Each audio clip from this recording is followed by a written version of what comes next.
Welcome into the Bigger the Pill podcast, man. Y'all already know the saying, the bigger the headache, the bigger the pill, and you the pill, baby. That's anything you got going on in your life. Make sure y'all like, comment, and share. That's the only way the channel gonna grow is if y'all grow with me, I grow with y'all, we grow together. To my live audience, I do have stars now. Feel free to send the stars. If not, I appreciate y'all being here anyway.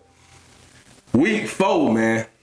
First off, let me start by saying, bro, for us to be in week 4, it's a lot of sloppy football getting played out here. This don't even look like no professional games with all these penalties that these boys got going on. It's a lot of sloppy football going on through 4 weeks of the NFL. But hey, teams capitalizing off other teams' sloppy play, win is a win. Win's going in the book. You feel me? But it's been a lot of sloppy football through 4 weeks of football, man. When I tell y'all I'm so tired of seeing all these flags getting thrown, you can't even enjoy the game. There's so many flags getting thrown. You know what I mean? But they warranted because you got a bunch of undisciplinedness going on these football fields through 4 weeks. I'm just going to be honest. It make me think I'm watching college or something like that. This is looking ridiculous at this point. But anyway, jumping right into it, man. We had Thursday night football. I didn't come to y'all Thursday night, a little late. You know what I'm saying? I'm trying to come to y'all a little more earlier. That way I can get a little more, you know what I'm saying, reaction out of the chat and things of that nature. You know what I'm saying? So jumping right into it, we had Thursday night football, man. We had the Seahawks versus the Cardinals. Great game. Great game. From beginning to end. Great game. I think my biggest takeaway with the Seahawks and the Cardinals game is Kyler Murray and Marvin Harrison Jr., they have to get that chemistry together, bro. They have to get that chemistry on one accord. The sooner, the better, because it's really a log jam in that division right now. I think everybody in that division has at least one division win. So, you know what I mean? The Cardinals, they gotta get that Kyler Murray and that Marvin Harrison connection under wraps, man. They gotta get it right. And part of it is Marvin Harrison Jr. He's dropping a lot of passes that he'll usually catch. And part of it is Kyler, because Kyler is missing him on some throws and putting some throws in places that, you know what I'm saying, make it hard on the young boy to have to do what he gotta do. But, you know what I'm saying, other than that, both defenses came to play this game. Both defenses look amazing. And like I say, man, when it come down to it, push come to shove, man, it's just that Marvin Harrison and Kyler Murray connection has to get better. If the Cardinals want to go anywhere this year, that connection has to get better. You don't got to worry about Trey McBride. He's going to do his thing regardless. And this is his second year with Kyler, so their chemistry is kind of there already. But if they really want to be an explosive team and be able to really make some noise in the NFC, that connection between Kyler Murray and Marvin Harrison Jr. has to get better. It has to get better. No ifs, ands, buts about it. It has to get better. So on the night, we had Kyler Murray, 27 of 41, 200 yards, 2 touchdowns, 2 INTs. I believe, if I'm not mistaken, one of them INTs came off a deflected pass that he threw to Marvin Harrison Jr. That's why I say like that. They timing and they chemistry has to be, it has to get, you know what I'm saying, together in order for that offense to be as explosive as it possibly can, especially with the fact that you got James Conner is probably out for the rest of the season. He's hurt. So your run game going to be a little, you know what I'm saying, you're going to see a little dip in the run game for them. But, you know what I'm saying, it's natural when your number one running back, you know what I'm saying, is out for the rest of the season. Marvin Harrison Jr. on the night had 6 receptions, 66 yards, and a touchdown. Like I said, the Trey McBride connection going to always be there for Kyler. You know what I'm saying? Trey McBride gave you 7 on 52 yards. One thing about it, Kyler Murray always does a great job of spreading the love with his receivers. You know what I'm saying? Everybody go get a touch. You know what I'm saying? That's never been an issue for Kyler Murray. He's a point guard back there, you know what I'm saying? But like I say, that connection between him and Marvin Harrison Jr. has to get better. And if you paid attention and you watched the whole game, as the game progressed, that connection got better, the score got tighter, and Arizona almost had a chance to actually win this game. You know what I mean? Although, you know what I mean, it came down to a field goal, a game-winning field goal by the Seahawks. one other thing, you know what I'm saying? I gotta give him a round of applause, man. Cause I had them been killing the boy for years. You hear me? I've been calling Sam Darnold trash for a long time now. It seems like Sam Darnold has finally come into his own, man. He went 18 to 26. That's only 8 incompletions on the day, so that's an efficient day.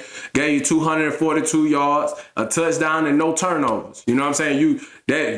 Sam Darnold and no turnovers. We barely get to say that. So, you know what I'm saying? That's progress, if you ask me, in my eyes. You know what I mean? Especially after the year that he had last year. A lot of people thought he would regress back to, you know what I'm saying, his normal version, the normal version we're used to seeing him at. Once he went to Seattle, it looks like he's fitting perfectly in Seattle's offensive scheme, and he's capitalizing on it, man. Right now, he got the Seahawks sitting at 3-1. You know what I mean? He went 14-2 with the Vikings last year. 4,300 yards on the season. I think it was 35 touchdowns and 12 interceptions. Great year, especially when we're talking about for Sam Darnold.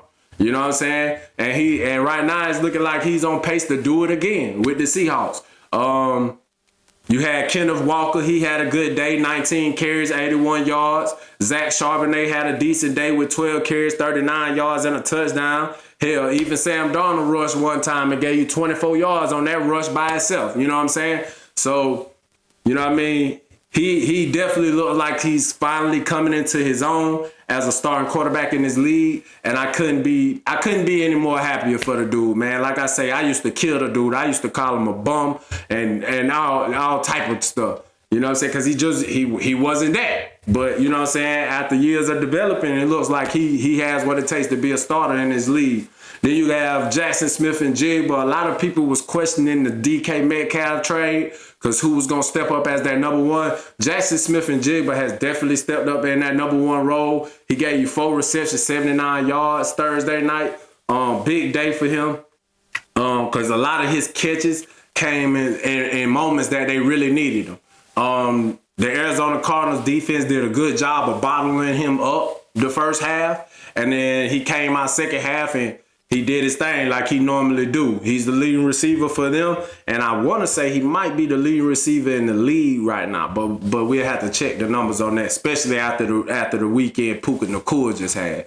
So, you know what I mean? But he had a good day, you know what I'm saying? Like I say, the Cardinals defense is legit. They had him bottled up for most of the first half. He came out after halftime and took the game over. You know what I'm saying? And the big moments that they had to have it, they went to him and he capitalized on it. As far as team stats, Seahawks had the better team stats in all categories: total yards, passing yards, rushing yards, yards per play. They were about even on the third down conversions. The only separating factor for this game was the 2 interceptions thrown by Kyler Murray. That's what got Seattle to win, and that's what got Seattle on up out of there victorious. Great game, though. I enjoyed every bit of that game. Moving right along, I had the Seahawks winning that game. So right now we 1-0 on week 4 predictions. You know what I'm saying? We're gonna keep we ain't hit the jackpot for the prize picks, but we did get a little bit of bread broke off on us. For those of you who did copy the prize picks, we did get a little bit of bread thrown back our way off the prize picks. Ramondre Stevenson, I don't understand how he couldn't get in the end zone for us in a blowout game, but you know what I mean? That's never here nor there. I'm just glad they won the game, especially after the performance they had just put on against the Steelers the week before. So, moving right along. Speaking of the Steelers, we had the Vikings and the Steelers play the first game in Dublin, Ireland this weekend. Great game. Finally, we seen a complete game from the Pittsburgh Steelers. Run game was decent. Defense was decent. And Aaron Rodgers and the DK Metcalf connection was decent. They was good in all 3 phases Sunday. And we finally got to see that's possibly, you know what I'm saying, if they could continue playing like how they played this Sunday across that water, my AFC North pick might be about to change, especially with my team being as beat up as we is. And before we was beat up, we looked like the most undisciplined team in the NFL. So, you know what I mean? Give it to the Pittsburgh Steelers. I got to give it to them. You know what I'm saying? I don't know how Mike Tomlin do it, but he do it every time, and he do it with ease. You know what I'm saying? So you got to give him respect where respect is due, man. And y'all know me. I'm a Ravens fan, die hard, through and through. But I gotta give respect where respect is due. You know what I mean? Them Steelers, if they can continue to put complete games together on all three phases, how they did this Sunday, you know what I'm saying? It's a good chance. It's a good chance that they gonna walk out of there with the AFC North division title. You know what I'm saying? And that's just me being real. You know what I'm saying? Speaking of Aaron Rodgers, efficient day, 18 of 22 on passes, 200 yards and a touchdown. You know what I mean? Kenneth Gainwell, because Jaylen Warren just ain't going to do it. I'm sorry, y'all. I'm sorry, Pittsburgh fans. Jaylen Warren is not going to do it for you. But shout out Kenneth Gainwell. He came out there, gave you 19 carries for 99 yards, 2 touchdowns. DK Metcalf had a big day, 5 receptions, 125 yards and a touchdown. You know what I mean? This is the first game we've seen since this season has started that Pittsburgh actually put together a complete game for us. And that's all three phases: special teams, defense, offense. They put together a complete game. And anytime a Mike Tomlin-led team puts together a complete game, it's very seldom that they don't come out of there with a win. I'm just being honest.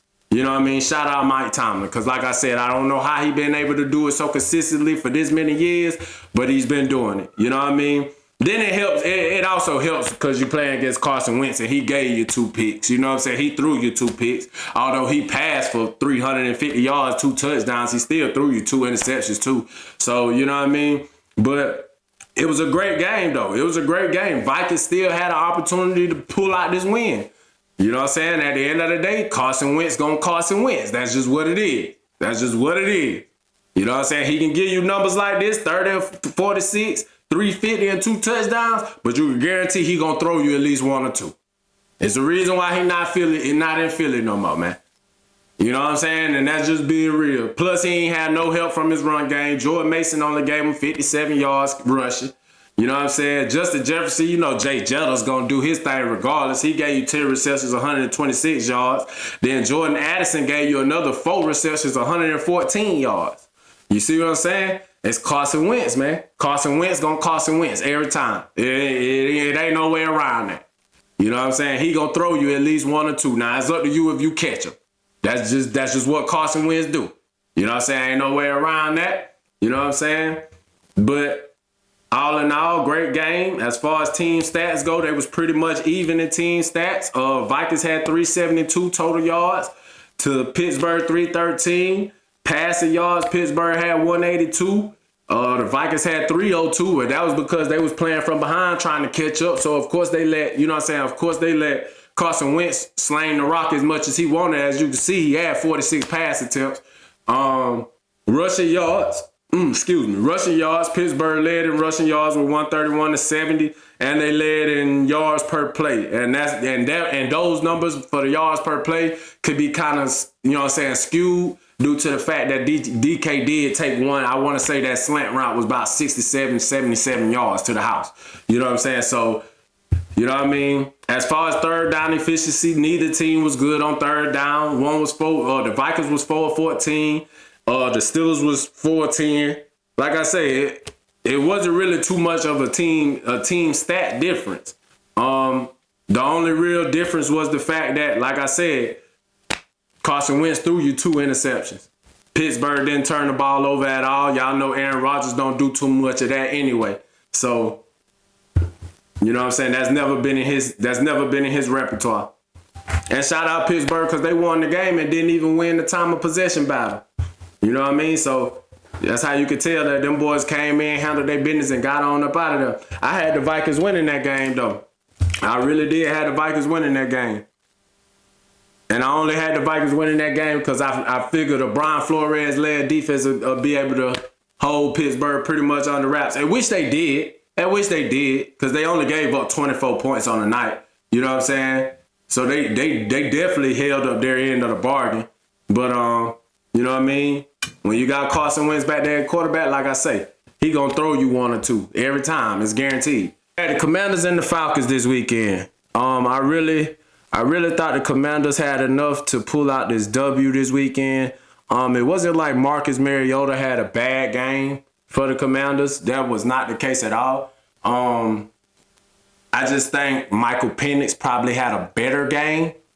So that's why that went how that went. Because it wasn't like Marcus, like I said, it wasn't like Marcus Mariota had a bad game. He did have one interception on the day. And of course, you know what I mean, if you lose the turnover battle, you know what I'm saying, you 9 times out of 10 gonna lose the game. It is what it is. But I had the Commanders winning this game. We had Marcus Mariota come out 16 of 27, 156 yards, 2 touchdowns in the INT. They had a number of rushers come out in this game and try to help run the football.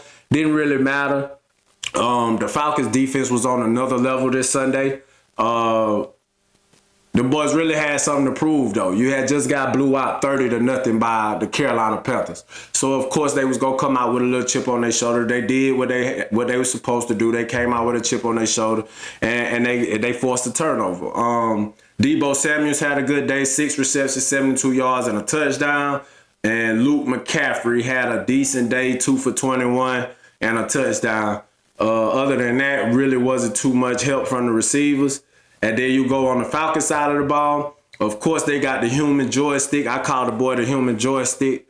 They got Bijan Robinson. He coming out the backfield, toting the rock, 17 for 75 and a touchdown. Then you got the hammer with Tyler Algier, the power back. He gave you 16 to 51 yards and a touchdown.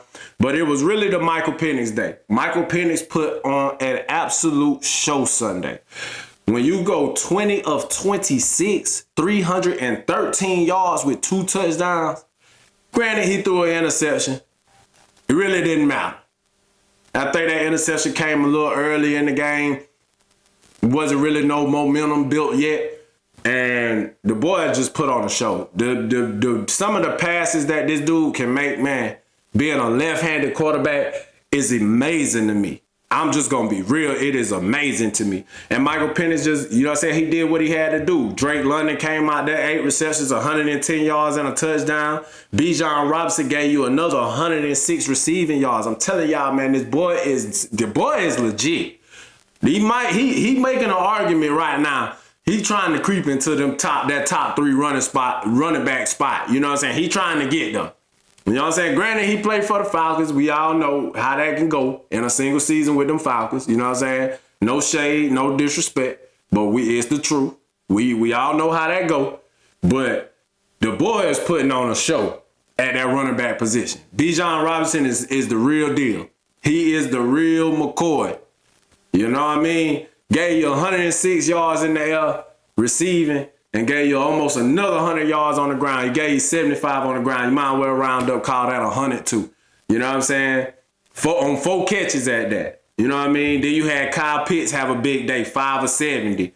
You know what I mean? Casey Washington, another decent day, 1 for 19. Darnell Mooney, my boy, Money Man Mooney, 1 for 15. You know what I'm saying? Like, Penix was out there dishing that rock, bro, and it ain't no way around it for real. Penix was out there dishing that rock. The boys put on a show out there. That defense came to play, and them boys atoned for they mishaps that they had, you know what I'm saying, against the Carolina Panthers. They held the Commanders to 1 of 8 on money downs. 3rd down efficiency, the boys was only 1 of 8, while the Falcons was 6 of 12. That'll get you beat. 4th downs, both teams went 100% on 4th downs. Both teams had 1 interception thrown, which was the only turnover of the day. But the Falcons possessed the ball better. They possessed the ball longer. They possessed the ball better. And they came out of there with that win. Especially, like I say, that defense came to play. And they atoned for their mishaps that they had the week before against the Panthers. I actually had the Commanders winning that game because I felt like that defense was on a downward slope. But they answered the call, and them boys put together, you know what I'm saying? Them boys put together winning plays. You know what I'm saying? When you hold a team for 1 of 8 attempts on 3rd down conversions, you bound to win that game because that means you're getting their offense out the field and keeping your offense on the field. Offense is what scores the points, unless you just got a defense like how Jacksonville got that just turning everybody over all day, every day. Now, to the game that I really enjoyed the most this weekend. Man, shout out that boy Jackson Dart, man.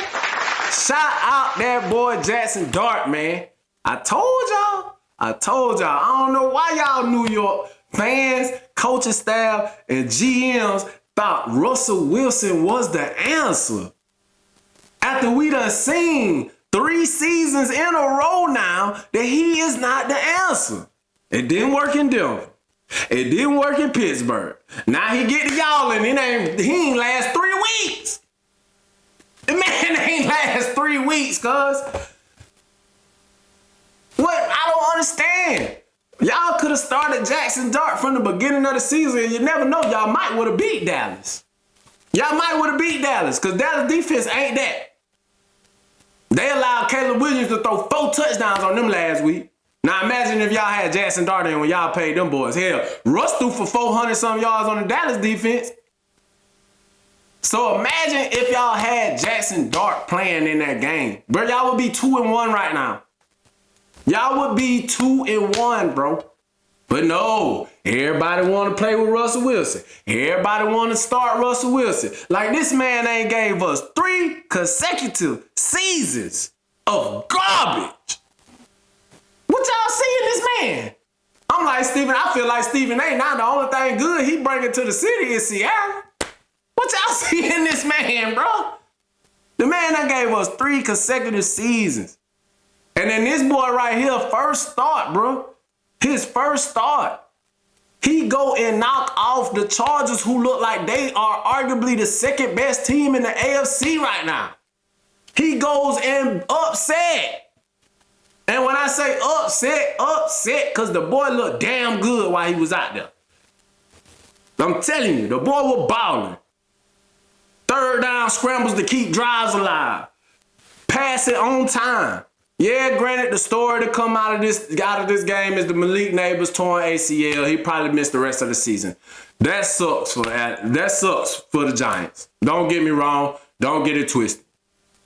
You know what I'm saying? It's going to make things a little harder for Jackson Dart going forward. But, man, did the boy not look like he belongs in the NFL, man? 13 of 20. That's 7 incompletions. That's an efficient day. Only 7 incompletions now. 7. With 111 yards and a touchdown. And he had a rushing touchdown on the day with 54 yards on the ground. What we talking about, man? And y'all took 20 million years to start this boy knowing damn well he should have been your week 1 starter. Russell Wilson. Be for real. Be for real. The man that gave us 3 seasons of nothingness. And y'all still thought he was your starter? That's how you know the Giants was desperate. They was desperate as hell.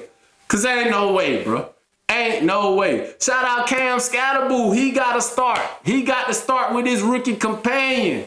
25 carries, 79 yards. You feel me? I like Scatterboo, dog. I like Cam Scatterboo. He bring that energy. He bring that moxie. I like Cam Scatterboo, man. Shout out Cam Scatterboo, man. He came and gave you a decent day. Both of the rookies. And worked together to upset arguably the second best team in the AFC right now. Them boys was 3-0. With arguably the best defense in the league right now. Second best at worst. Third best if you a hater. Them boys was balling. 3-0. Jackson Dart and Cam Scatterboo went out there and built their ass. They only won by 3, but it's still the way it looked. It was the way it looked. Damn the points. It was the way it looked. Shout out Jackson Dart, man. And Justin Herbert, he didn't really have too much of an efficient day on the other side of the ball. You know what I'm saying? The boy threw 2 interceptions. Had 41 attempts, only completed 23, and only threw for 203 yards. Although, you know what I'm saying, shout out to another rookie that played in this game, Omarion Hampton. He had his breakout game of the year with 12 carries for 128 yards and a touchdown. But it wasn't enough. Quentin Johnston gave you 98 yards and a touchdown, but he still can't. But I'm telling you, some passes this dude dropped, I believe there's no way you dropping that, bro. And I'm telling you, the boy got hands made of bricks now. But he the number 1 receiver over there right now. He holding it down. You know what I'm saying? Them boy 3-0. He putting up numbers like that. But boy, he could have had a career day if he just catch some of them passes thrown his way. Thanks for the love, Miss Tina. Thank you for the love. You know what I'm saying? Even if he just catch a couple of them passes that came his way, he could have had a career day. But 8 for 98 and a touchdown, I guess I take it. I ain't mad at it. But shout out to the Giants. They had the upset of the weekend in my eyes. Jackson Dart looked amazing in his first career NFL start. And I just can't wait. I can't wait to see what it looked like going forward, man. I feel like Jackson Dart gonna be the one. He gonna be the best quarterback the Giants done had since Eli. I really and truly believe that. You know what I'm saying? But moving right on along, man, we gonna keep it pushing right on along. I had the Chargers winning that game, although, you know what I'm saying, shout out Jackson Dart, but I did have the Chargers winning that game. They is the second best team in the AFC right now. You know what I'm saying? So I definitely thought they was going to win that game. But upsets happen in the NFL any given Sunday, baby. Y'all know the same. Moving right on along, man. The Titans and the Texans. Now, this game right here, I really thought the Titans was going to finally get their first win of the season, being that they got that defense over there, and the Texans offense ain't looked too good all year. You feel me? Especially that Texas O-line.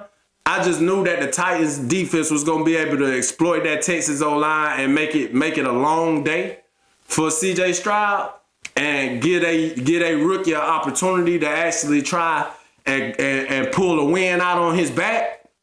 But the total opposite happened. The Texans went out there and put foot to ass. Y'all know I don't discuss the blowouts. They blew them boys out 26-0. That's all you need to know. That's all that matters.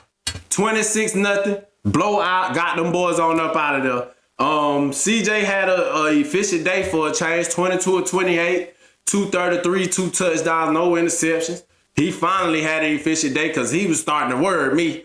You know what I'm saying? I was starting to get worried about the young bull because he was looking like some hot garbage through the first 3 weeks. I'm going to be real with you. Nico Collins do like Nico Collins do. You can guarantee you could damn near pencil that in the books. Every stat book, you might as well just go ahead and write it in pencil before you even put it in pen. Write it in pencil just in case. But if Nico Collins on the field, Nico gonna go out there and ball. Ain't no ifs, ands, buts about it. Nico gonna go ball. And that's what Nico did. 4 for 79. He ain't get in the end zone, but he had 4 for 79. Jaquavius Marks got in the end zone with 50 yards. And Jaden Higgins got in the end zone with 24 yards. His only catch of the day. Went for a touchdown. And that's just what it is with that one. Houston, Texas finally get their first win of the season. Tennessee Titans fall to 0-4. And y'all heard what Cam Ward said in the press conference, bro. Right now, we keep it a buck, we ass. He ain't lying. He looking a little bad. His receivers ain't giving him nothing. Tony Pollard out the backfield ain't giving them nothing. Them boys look bad over there in Tennessee right now. It just is what it is. I didn't know they was gonna look this bad. I thought they had like 1 or maybe 2 wins by now, but yeah, them boys just look bad over there. But we gonna keep it on pushing, man, to them Eagles and them Buccaneers, boy. Good game. This was a great game. I enjoyed this game. I'm gonna be honest with you. That ball do not get tipped by Cooper DeJean at the line on that scramble out, on that bootleg to the right that Baker went on. That's a touchdown. 9 out of 10 times, that is a touchdown. He put it only where Chris Godwin would have been able to get it if Cooper DeJean does not tip that pass. The interception he threw in the end zone that cost them the game. If Cooper DeJean does not tip that pass at the line of scrimmage, that is a touchdown. Philly fans, you can say what you want. You can be in denial all you want. He would have did it again to y'all like he done did to everybody else and would have came back and won this game if it wasn't for Cooper DeJean. Shout out Cooper DeJean. That boy is a true athlete, and he is a big part of y'all defense, and y'all better not let him go nowhere. If you do, you a fool. If he doesn't tip that pass, y'all going into overtime. Y'all would have lost because the touchdown would have tied it at 31. You would have lost. But shoulda, woulda, coulda. Y'all boys pull out the win. It was a great game from beginning to end. Philly fans, I just got one question for y'all, man. When y'all gonna keep it all the way a buck about your boy Jalen Hurts, man. I'm curious. I'm curious. Yeah, the boy a winner. Can't take that from him. The boy know how to win. But man, when y'all gonna keep it a big buck about y'all quarterback, man? When is y'all gonna keep it a buck about y'all quarterback, Philly?